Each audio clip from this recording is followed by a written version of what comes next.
शन्नो मित्रः शं वरुणः शन्नो भवत्वर्यमा शन्न इन्द्रो बृहस्पतिः शन्नो विष्णुरुक्रमः ॐ शान्ति शान्ति शान्तिः।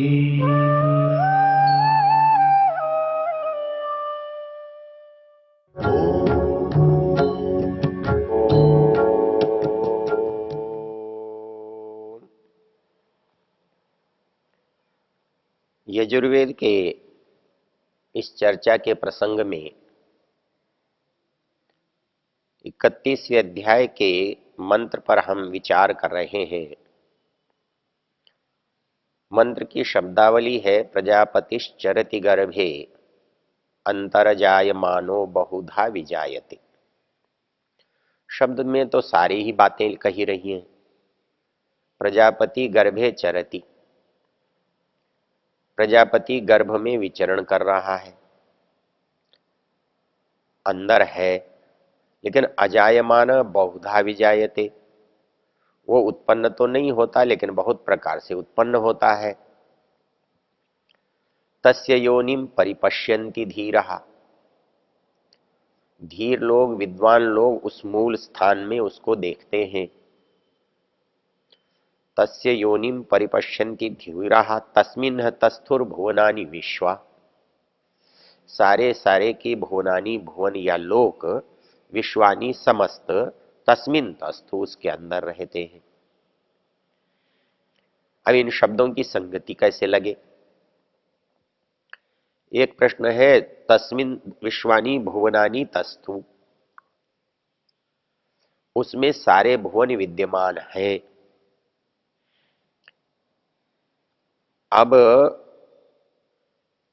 जो लोग ये मानते हैं, यहां जो मान्यता का प्रश्न उत्पन्न होता है, विचार के लिए अवसर जो उत्पन्न होता है, वो सिद्धांत की दृष्टि से होता है। जो लोग ये मानते हैं कि जीव भिन्न है, ईश्वर की सत्ता भिन्न है, प्रकृति की सत्ता भिन्न है, उनकी संगति सहज भाव से लग सकती है, क्योंकि उनकी संगति लगाने के लिए कोई कठिनाई नहीं है। वहां संगति लगती है प्रजापति गर्भे चरति, जीवात्मा के अंदर भी प्रजापति का आवास है, इसके अंदर वह विद्यमान है। अंतर अजायमानो बहुधा विजायते, और इसके उत्पन्न होने के कारण वह बहुत प्रकार से उत्पन्न हो रहा है। इस बात को कौन समझता है? जो समझता है वो धीर है, विद्वान है, समझदार है। इसलिए क्योंकि वो उस लक्षणों को देख करके वो जानता है, उसको समझ रहा है, पहचान रहा है। हमको पहचानना है। जो उसे पहचान लेता है उसकी वो समझ में आ जाता है। अब इसमें जो लोग स्थूल बुद्धि से बात करते हैं कि परमेश्वर अवतार लेता है, गर्भ में जाता है, परमेश्वर पूरे ब्रह्म को आप प्रकृति सहित मान ले या प्रकृति और जीवात्मा से भिन्न ब्रह्म को मान ले, दोनों ही परिस्थिति में ब्रह्म गर्भ में नहीं आ सकता, क्योंकि ब्रह्म अपने आप में अखंड एक रस है। जब अखंड एक रस और एक है तो वो क्या गर्भ में है या नहीं है? आना उस वस्तु का होता है जहां पर वो पहले से न हो। जाना उस वस्तु का होता है बाद में वह न रहे, लेकिन गर्भ में वह पहले से है, तो उसका आना और जाना कैसे बनेगा? न वो गर्भ में गया, न जा सकता, क्योंकि जाएगा वहां जहां वो है नहीं। तो इसलिए गर्भे अंतः का अभिप्राय कि वो पैदा होने के लिए गर्भ में गया है, ये तर्क और युक्तियों से परे की बात है। जो लोग ये मानते हैं कि वही अकेला है और उसी की सत्ता है, तो भी गलत है, क्योंकि उसको जब उत्पन्न संसार के साथ होना है तो उसका गर्भ तो हिरण्य गर्भ है। इस गर्भ की उसे कहां से आवश्यकता पड़ती है? हमको जो चीज अपनानी होती है, जो अच्छी लगती है, उसे हम अपने जैसा समझते हैं, स्वयं से उसकी तुलना करते हैं और उसको स्वयं जैसा कल्पित करते हैं। और हमको लगता है कि कुछ काम करने के लिए हमें हाथ चाहिए, कुछ कहीं जाने के लिए हमें पैर चाहिए, सोचने देखने के लिए हमारे पास मस्तिष्क चाहिए, इंद्रियां चाहिए। ये विचार हमारे मन में आता है तो हमको उसके साथ भी यही बातें कल्पना में आती हैं। लेकिन एक रोचक बात यह है, जो सामर्थ्य है हमारा वो हम में है, इंद्रियों में नहीं। सामर्थ्य इंद्रियों की संपत्ति नहीं है। इंद्रियां जड़ है, इंद्रियां पराधीन है और इंद्रियां असमर्थ है। लेकिन ये एक समर्थ से, चेतन से जुड़ करके इनमें चेतन का भाव आता है, चैतन्य आता है। इसलिए ये सोचना कि उसको भी इंद्रियों की आवश्यकता है, ये बात संगत नहीं होती। क्यों नहीं होती? इसको एक आसान शब्द से समझ सकते हैं। संस्कृत की एक विशेषता है, शब्द के अंदर ही उसका अभिप्राय छिपा रहता है और उस अभिप्राय से हम उसके रहस्य को बड़े आसानी से समझ लेते हैं। ये हाथ, पैर, आंख, नाक, कान, इनको हम इंद्रियां कहते हैं। लेकिन यदि आप इसके मूल में जाएं कि इसको इंद्रियां कहते ही क्यों है, तो इसकी व्याख्या में एक बात निकल कर आती है, ये इंद्र की पहचान है, इंद्र के साधन है, इंद्र की संपत्ति है, इंद्र के लिए है, इसलिए इनका नाम इंद्रियां है। इसका मतलब इंद्रियां इनको इसलिए कहते हैं, इनका इंद्र से संबंध है। इंद्र से संबंध होने के कारण इनको इंद्रिय कहते हैं और इन्हीं इंद्रियों से वो पहचाना जाता है। अर्थात एक व्यक्ति जीवित है, यह कैसे पहचाना जाता है? उसकी प्रतिक्रिया करने से, चलने से, बोलने से, देखने से, करने से, हिलने से, इस तरह से वो कहते हैं जिंदा है। और यदि ये क्रिया न करे तो उसे कहेंगे मर गया।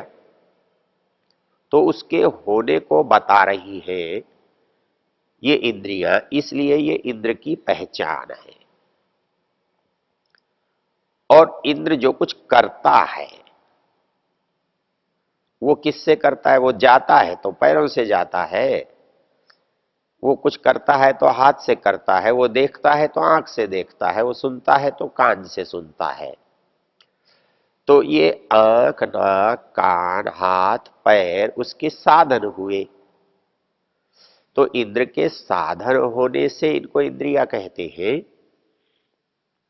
और ये इंद्र की पहचान है, इसलिए भी इनको इंद्रियां कहते हैं। प्रश्न ये उठता है कि यदि ये सब चीजों की आवश्यकता परमेश्वर को है, तो परमेश्वर को भी इन्हीं से पहचाना चाहिए। हमें पहचाना जाना चाहिए, लेकिन क्या हाथ, पैर, आंख, नाक, कान देखकर उसको हम पहचानते हैं? ऐसा तो दिखाई नहीं देता। हाँ, ऐसा करके भी हम पहचान सकते हैं। वो कैसे पहचान सकते हैं? वो पहचान ऐसे सकते हैं कि संसार में हजारों, लाखों, करोड़ों आंखें हैं, लेकिन इनमें से किसी ने भी बनाई नहीं है। इनकी चली जाए तो कोई भी बनाता नहीं है। तो जिसने ये सब बनाई है, इनसे आप उसको समझ सकते हो।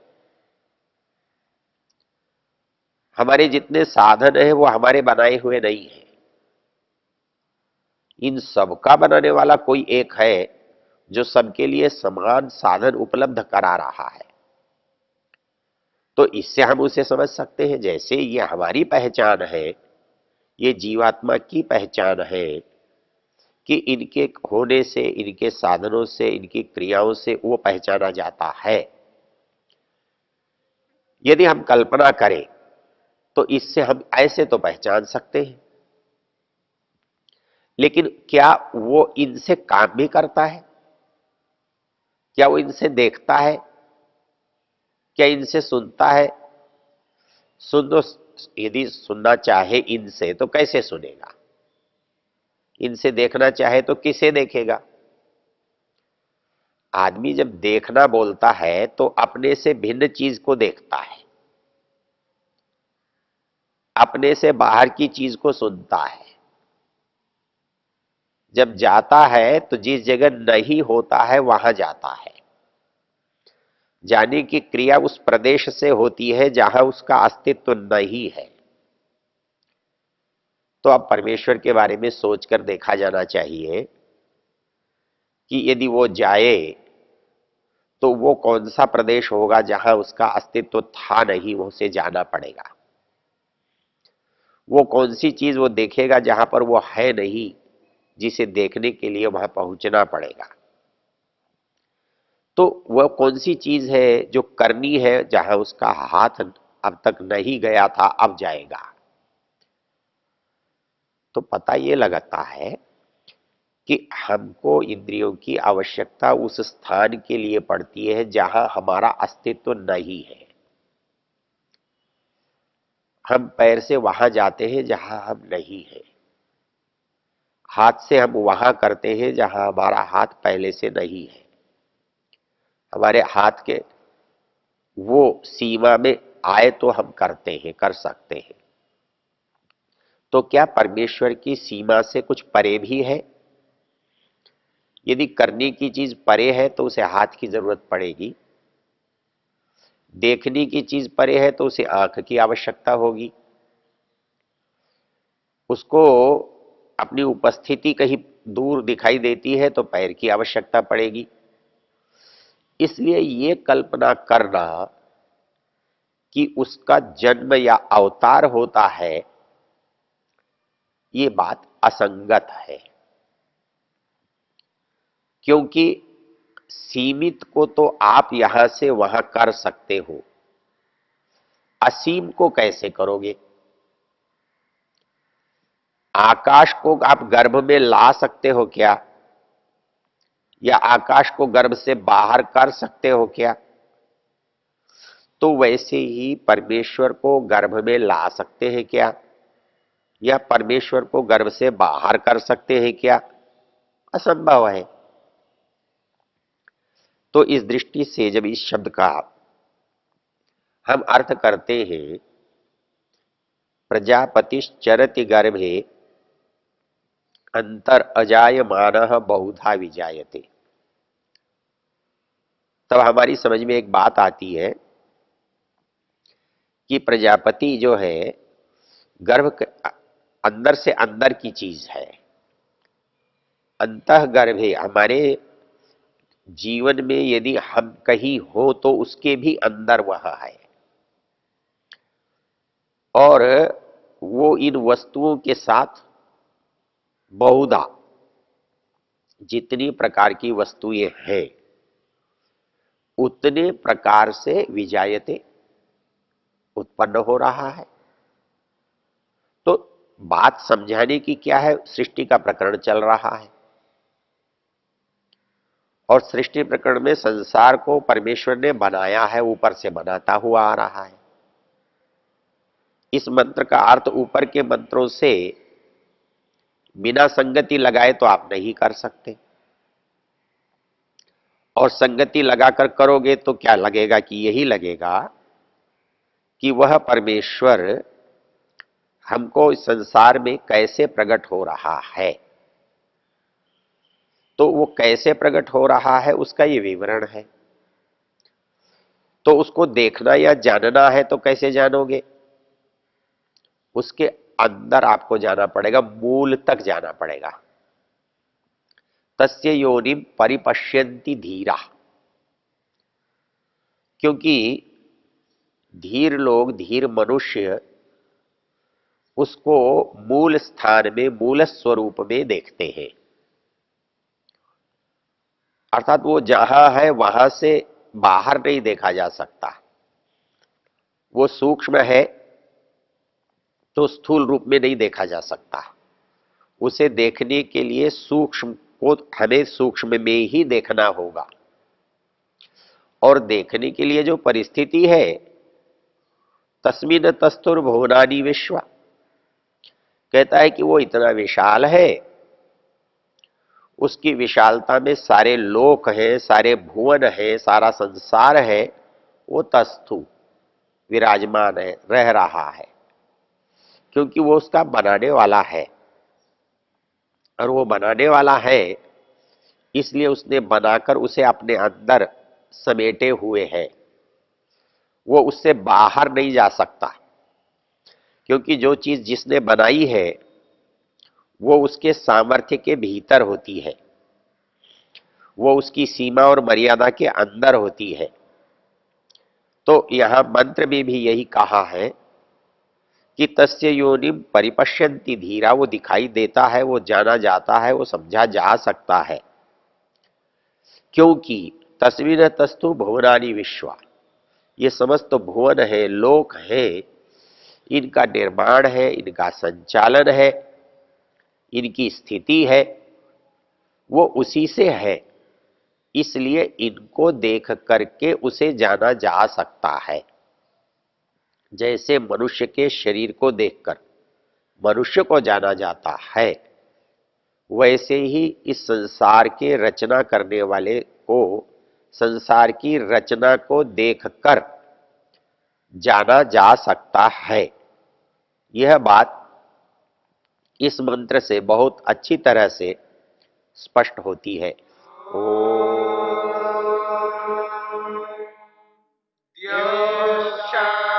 शांतिरंतरिक्षं शांति पृथिवी शांतिरापः शांतिरोषधयः शांतिः वनस्पतयः शांतिर्विश्वे देवा शांतिर्ब्रह्म शांति सर्वं शांति शांतिरेव शांति क्षमा शांतिरेधि। ओम शांति शांति शांति।